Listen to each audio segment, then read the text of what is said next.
In this tutorial, we are going to show how to merge cells in Word.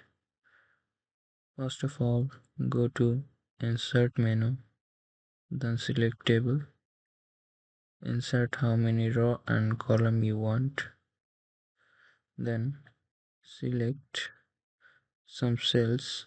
We're going to merge them. Then right click on mouse button. Here is the option, the merge cells. Click here.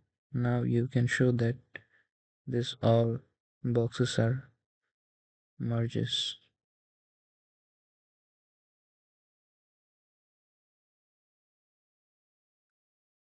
This all boxes are merges in one cell.